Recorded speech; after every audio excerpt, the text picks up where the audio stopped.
नमस्कार and welcome to Bharat FS. India का second nuclear powered submarine जिसे आईएनएस अरिघाट के नाम से आप जानते हैं, इसे फाइनली कमीशन कर दिया गया है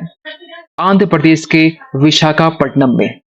और इसकी रिगार्डिंग जो आर्टिकल्स है आप यहाँ देख पाएंगे कि India commission second nuclear powered missile submarine जिसका नाम आईएनएस अरिघाट है। और आप देखेंगे इस पर दुनिया भर के आर्टिकल्स पब्लिश किए जा रहे हैं जहां पर बात की जा रही है आईएनएस अरिघाट जो कि आईएनएस अरिहंत के बाद में ये इंडिया के लिए इंडिजेनसली डेवलप किया हुआ एक न्यूक्लियर बैलिस्टिक सबमरीन है। इवन कि यहाँ पर द हिंदू का भी आर्टिकल्स आप यहाँ पर देख पाएंगे और इसे यहाँ पर कहा जा रहा है कि ये आईएनएस अरिहंत के कंपैरिजन में ये ज्यादा एडवांस्ड भी है और इसे कहीं ना कहीं कहा जा रहा है कि ये एक एनिमी के लिए डिस्ट्रॉय का काम करेगा, जिसे इन शॉर्ट आप कह सकते हैं डिस्ट्रॉयर ऑफ द एनिमी। क्योंकि आईएनएस जो अरिघाट है माना यह जाता है कि ये एक अपग्रेडेड वर्जन है आईएनएस अरिहंत का, जो एक मेजर स्टेप माना जा रहा है खासकर इंडियन नेवल कैपेबिलिटीज और स्ट्रेटेजिक न्यूक्लियर डेटरेंस के लिए। और अगर आप बात करेंगे आईएनएस अरिघाट के बारे में जिसकी शुरुआत या हम ये कहें जिसे लॉन्च किया गया था 2017 के टाइम में, लेकिन फाइनली इसे कमीशन करते करते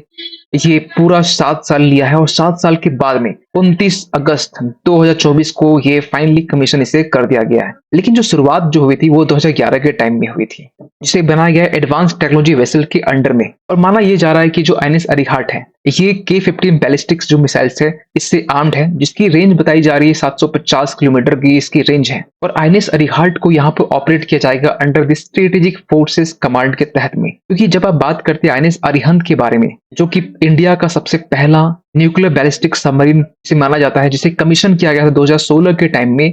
लेकिन इससे लॉन्च किया गया था 2009 के टाइम में, 16 में इसकी कमीशन होती है और फाइनली इसे फुल ऑपरेशनल बनाया जाता है 2018 के टाइम में। और आप एक बात जानकर हैरान होंगे कि हमारे डिफेंस सिस्टम में जो अरिहंत क्लास के सबमरीन है ये इंडिया ऐसा छठा देश था जो खुद इंडिजेनसली ये डेवलप किया है। क्योंकि इसके पहले जो भी यूएनएससी के जो परमानेंट मेंबर है, means United nation security council के जो परमानेंट मेंबर है, जिसमें से फ्रांस है, यूएस है, चाइना है, रसिया है और ब्रिटेन है, इन पांचों के पास में अब तक इंडिजेनसली बिल्ट की हुई न्यूक्लियर बैलिस्टिक मिसाइल्स थी, सबमरीन थी। लेकिन अब ये इंडिया के पास में भी आ चुकी है और ये पहला नहीं, अरिहंत जो है वो पहला था, लेकिन जो दूसरा है वो है आईएनएस अरिघाट जो कि इंडिया का सेकंड न्यूक्लियर पावर्ड सबमरीन है, जिसे कमीशन किया जाएगा आंध्र प्रदेश के विशाखापट्टनम में। और ये इंपॉर्टेंट तब हो जाता है जब आईएनएस अरिघाट जिसके बारे में कहा यह जा रहा है कि जो K-15 मिसाइल्स से आर्म्ड है, इसकी जो रेंज बताई जा रही है 750, लेकिन ये मैक्सिमम जो रेंज है ये भी कहा जा रहा है कि 1000 किलोमीटर के आसपास में इसकी मैक्सिमम रेंज है, जो कहीं ना कहीं चाइना का यूनान और पाकिस्तान का इस्लामाबाद ये इसके रेंज में आ सकता है। ऐसे आर्टिकल आज के टाइम में पब्लिश किए जा रहे हैं। क्योंकि जब आप थोड़ा सा डिटेल जानने की कोशिश करते हैं आईएनएस अरिघाट के बारे में, तो जो आईएनएस अरिहंत था उसी के तरह यहाँ पर भी 4 लॉन्च ट्यूब्स है जिसके अपने हम्प है। हम्प मतलब ये जो पोर्शन है ऊपर का पोर्शन, ये बेसिकली हम्प कहा जाता है। और सबसे स्पेशल बात यहाँ पर ये है कि अगर ये K-15 सागरिका सबमरीन जो लॉन्च बैलिस्टिक मिसाइल्स हैं अगर ये कैरी करती है तो ये 12 ऐसे K-15 मिसाइल्स को कैरी कर सकती है जिसकी रेंज 750 किलोमीटर है। लेकिन जब K-4 submarine launch ballistic missiles की हम बात करें, अगर ये कैरी करता है तो इसे 4 K-4 मिसाइल्स को ये कैरी कर सकता है जिसकी रेंज 3500 किलोमीटर बताई जाती है। और अगर हम स्पीड की बात करें और साइज की बात करें तो जो इसकी डिस्प्लेसमेंट है वो 6000 टन बताई जाती है। 6000 टन इन द सेंस आप ये समझिए कि अगर जो सबमरीन बैलिस्टिक जो सबमरीन है अगर ये वाटर में जाती है तो कितने वाटर को डिस्प्लेस करती है, ये है इसके बारे में 6000 टन। लेकिन जो स्पीड की बात की जाती है मैक्सिमम स्पीड ये 12 से 15 नॉट्स बताई जाती है, यानी कि आप किलोमीटर में देखेंगे प्रति घंटा में तो 22 से 28 किलोमीटर प्रति घंटा बताई जाती है। वही हम बात करें तो अगर ये सबमरीन सबमर्ज होती है, पूरा ये डूब जाती है, तो इसकी जो स्पीड है ये यहाँ पर 24 नॉट्स बताई जाती है, जो कि बीच के यानी 44 किलोमीटर प्रति घंटा बताई जाती है, जो कहीं ना कहीं इसकी जो स्पीड है सबमर्ज में बढ़ जाती है। और ये ऑब्वियसली ये बात है कि आईएनएस जो अरिघाट है ये आईएनएस अरिहंत का एक कॉम्प्लीमेंट माना जा रहा है और इसके पास इतनी एबिलिटी है कि ये न्यूक्लियर वेपन्स को लैंड से, एयर से, सी से भी लॉन्च कर सकती है। वैसे तो इंडिया की नो फर्स्ट पॉलिसी रही है न्यूक्लियर पॉलिसी को लेकर, लेकिन ये जो हमारे पास में न्यूक्लियर बैलिस्टिक सबमरीन है ये एक क्रूशियल रोल प्ले करेगा डेटरेंस क्रिएट करने में, और इसके पास में इतनी एबिलिटी होगी कि ये सरप्राइज अटैक भी कर सकती है और रिटेलिटरी स्ट्राइक्स जो होती है इसको भी एग्जीक्यूट कर सकती है।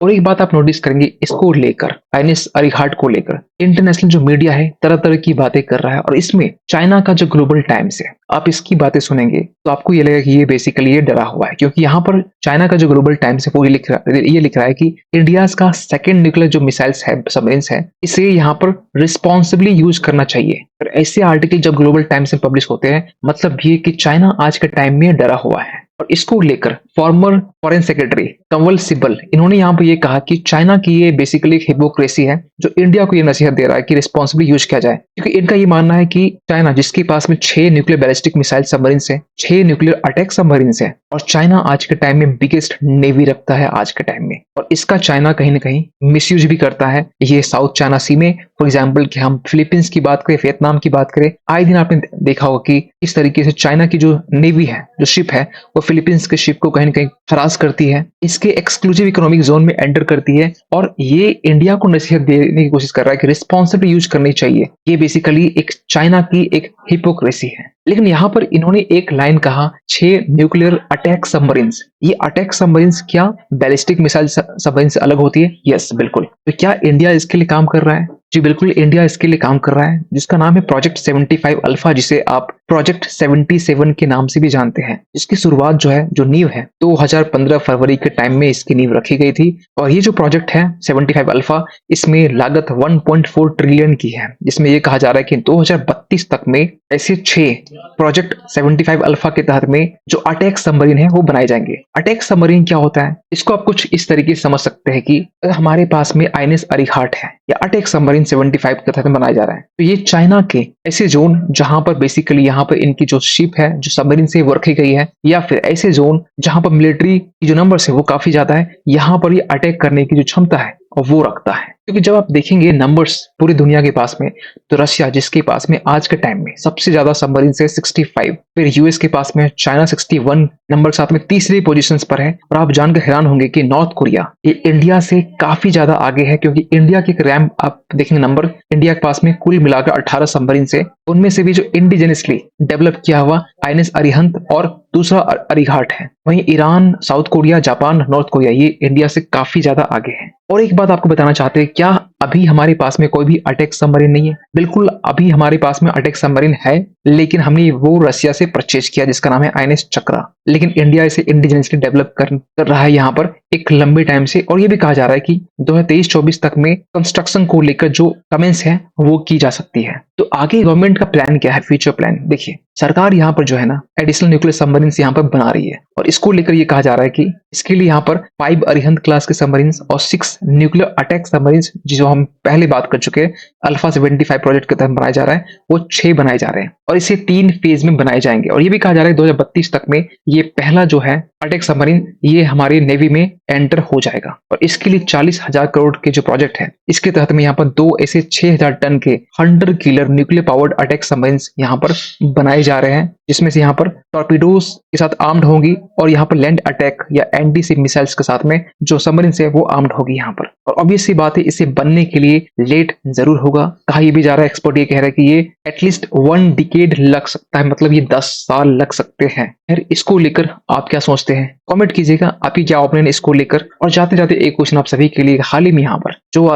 अभी हमने जिस पर वीडियो बनाया उसी से एक क्वेश्चन यहाँ पर है कि इंडिया का second nuclear powered ballistic missile submarine INS Arighaat, जिसे हाल ही में कमीशन किया गया, आपको बताना ये है कहां पर कमीशन किया गया, क्योंकि इस वीडियो में हमने वो नाम मेंशन किए हैं। आपके पास ऑप्शन है मुंबई, महाराष्ट्र, कोची, केरला, या विशाखापट्टनम, आंध्र प्रदेश, या चेन्नई, तमिलनाडु। सही आंसर कीजिए कमेंट सेक्शन पे। मिलते किसी अगले वीडियो में, तब तक के लिए थैंक यू सो मच।